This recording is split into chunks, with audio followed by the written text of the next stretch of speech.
Takk fyrir það, Lilja. Hringrásin á heiðinni, á Hellisheiðinni, á 110... Nei. Náðu þið tengingu núna, ég var svo stoltur af þessum titli. Já, ég sem sagt heiti Snorri Jökull Egilsson og vinn hjá Orkuveitunni sem sérfræðingur í loftslags- og umhverfismálum. Og mitt hlutverk er svolítið bara að taka hlutina saman, setja það í samhengi, setja einhver markmið, marka stefnu og þess háttar. Og í dag ætla ég svolítið að ræða jarðhitagarðinn og Hellisheiðarvirkjun í samhengi við bara stóru umhverfismál heimsins, en líka stóru umhverfismál og samfélagsmál Hellisheiðarvirkjunar. Þannig að ég ætla að byrja aðeins á Hellisheiðarvirkjun. Þetta er hún og hún var gangsett árið 2006 og síðan þá hafa komið ýmsar áskoranir í rekstri hennar og það verður kannski 3 atriði sem ég ætla að nefna hér varðandi hana. Þegar jarðhitavökvi er virkjaður þá komu upp gosmjónum, þetta getur verið mjög mismunandi milli jarðhitasvæða. Til dæmis hjá okkur á Hellisheiðinni þá erum við með CO2 og H2S. CO2 er þessi gróðurhúsalofttegund sem við þekkjum öll og svo er H2S eggjafnykurinn sem við þekkjum líka. Þetta eru fréttir sem komu fyrir 10-15 árum síðan það var bara raunverulegt vandamál. Þetta gas, H2S, sem var að koma úr virkjuninni og var að berast til Hveragerðis og jafnvel Reykjavíkur. Og þetta var eitthvað sem þurfti að bregðast við. Nú, lausnin við þessu var Carfix, einnig kallað á sínum tíma Sulfix, en tæknin snýst það að fanga CO2 og H2S í vatni, leysa þau upp og dæla þau niður aftur í auðlindina. Þannig að þetta var leyst. Svo var jarðskjálftavirkni, örvi jarðskjálftavirkni. Árið 2011 þá hófst niðurdæling við Húsmúla.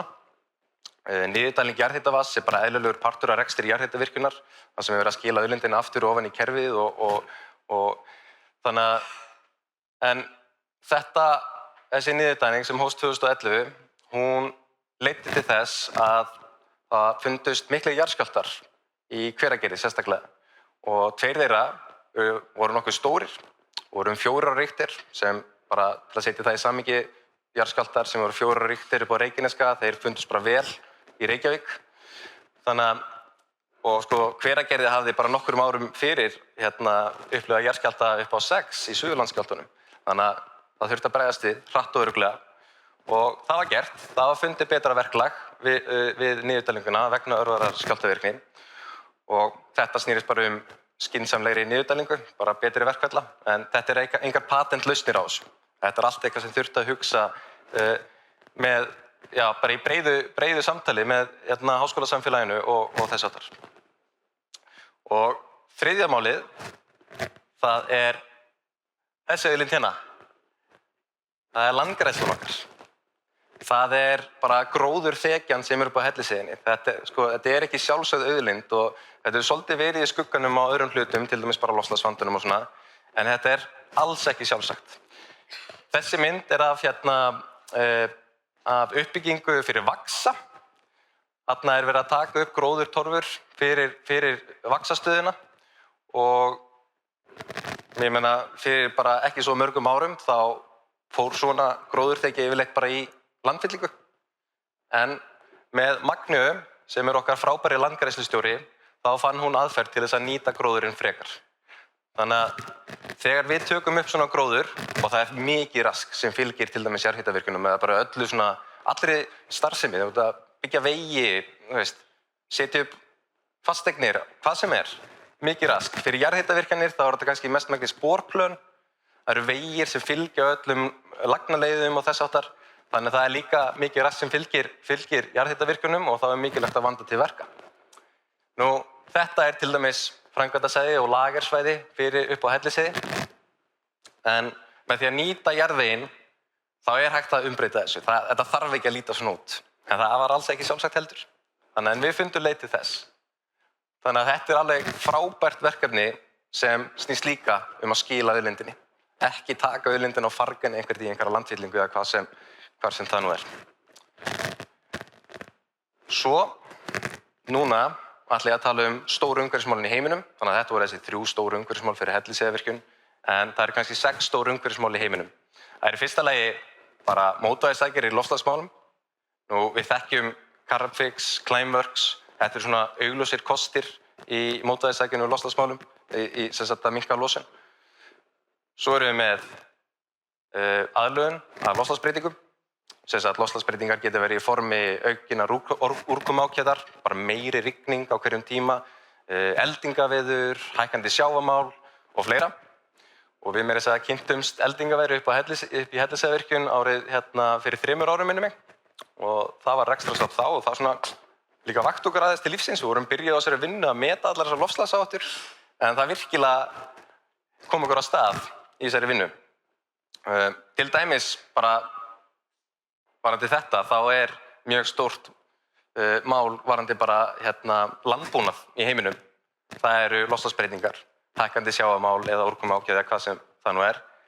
Vaxa til dæmis er að fara að vera stór lausn í þessu. Þau eru ekki jafn viðkvæm fyrir svona almennum veðurfarsbreytingum eins og bara akrar sem eru nálægt sjávarmáli. Það er bætt vatnsnýting. Það er bara almennt upp á Hellisheiði. Þá erum við að vinna í því og líka bara í vatnsveitunni. Það er hringrásarhagkerfi. Minni mengun, sem við sáum áðan, með föngun á H2S. Og svo er það verndun líffræðilegs fjölbreytileika.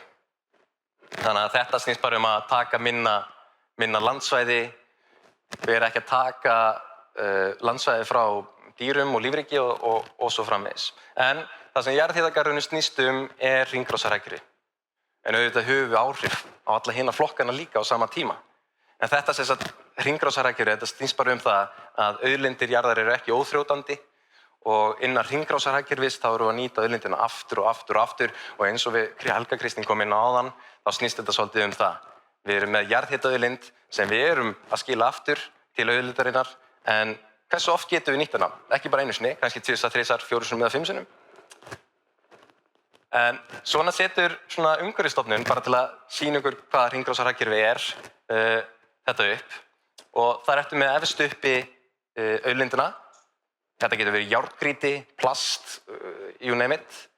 Og hún fer í framleiðslu, sölu og dreifingu, notkun og hefðbundna leiðin var að þetta enda í förgun.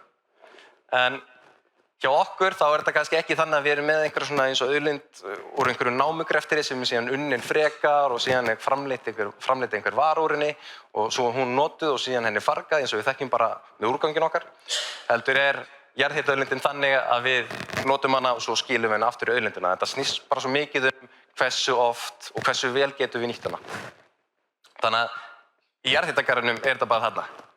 Bara komin í vinnslu, nýta hana aftur, selja hana aftur og aftur. Þetta getur verið bara eins og jarðhitaauðlindin okkar upp á Hellisheiði, hún er upp undir 200 gráður.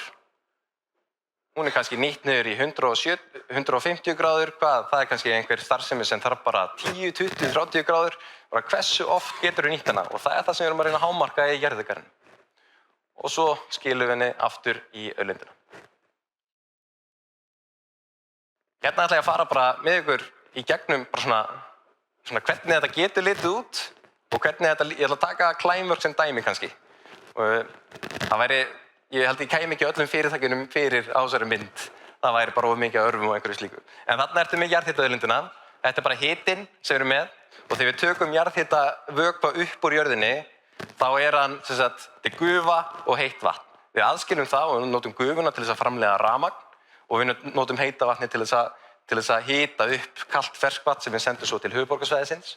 En þetta er þetta heita jarðhitavatn. Við notum það hjá Climeworks núna. Áður var það bara sendt beint til virkjunar. Carbfix nýtir heita vatnið. Svo fer þetta til Hellisheiðarvirkjunar, þar sem við nýtum það enn frekar. Og eins og staðan er í dag, þá fer þetta svo í niðurdælingu. En Helga Kristín talaði baðlón áðan. Þetta er bara algjörlega hægt. Vatnið er nógu heitt eftir nýtingu Climeworks og Hellisheiðarvirkjunar, þannig að það er hægt að nýta það enn frekar í baðlóni. Og hver veit nema að það sé hægt að nýta enn frekar. Það er ennþá ágætis hiti, eins og ég talaði áðan. Starfsemi getur verið að nota 20-30 gráðu heitt vatn. Það er ekkert mál. Þannig að það væri bara, þetta er líka fegurinn við jarðhitagarðinn, að geta notað þetta svona oft. Og svo er svo skilað aftur í auðlindina. Eins og ég segi, bara sem er bara hefðbundin starfsemi jarðhitavirkjunar að skila jarðhitavatni aftur í jarðhitakerfið. Svo erum við kalda vatnið. Það fer upp í virkjun. Það er þetta kæliturnavatn sem Helga Kristín nefndi áðan. Þetta er bara kalt vatn sem við þurfum að nota til þess að kæla virkjunina. Við þurfum að halda henni kaldri svo hún bara ofhitni ekki. En þá, áður fyrr þá var þetta vatn sem fór í kælitunna, því var bara fargað. Það var ekkert virði í því þannig að þangað til við fundum leið til þess að nota hjá Climeworks. Þannig að þetta er enn eitt dæmið tækifæri til þess að nota strauma sem áður voru ekki notaðir. Og svo fór það niður í auðlindina. Alltaf aftur. Svo erum við CO2. Þetta er alveg rosalega virðismikill straumur, erum við að sjá meira og meira. Hann fylgir náttúrulega bara gufunni. Það er CO2 og H2S, eins og ég nefndi áðan, í gufunni. Og þetta fer í gegnum virkjun og áður fyrir var þetta losað aftur út í andrúmsloftið, en núna höfum við unnið að því að fanga þetta í loftreynslustöðum og ætlum að fanga meira og meira núna með Silverstone upp í 95 eða 90% föngun. Og í dag höfum við verið að dæla þessu niður aftur í berggrunninn þar sem þetta steingerist með Carbfix-tækninni. En það eru líka önnur tækifæri. Það er hægt að nota þetta til rafeldsneytisframleiðslu, metanól. Þetta er bara lykilatriði í orkuskiptum þungaflutnings. Sem sagt, stór skip, stóri vörubílar og þess háttar, kannski eitthvað sem getur ekki nota rafmagn. Við erum bara að sjá það meira og meira. Og svo laufið þarna matvælaframleiðsla, sem sagt CO2. Eins og við töluðum á, þá þarf gróður CO2 til að vaxa. Smáþörungar þar með talið.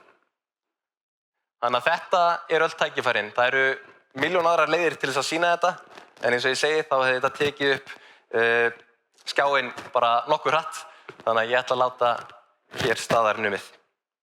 Takk fyrir mig.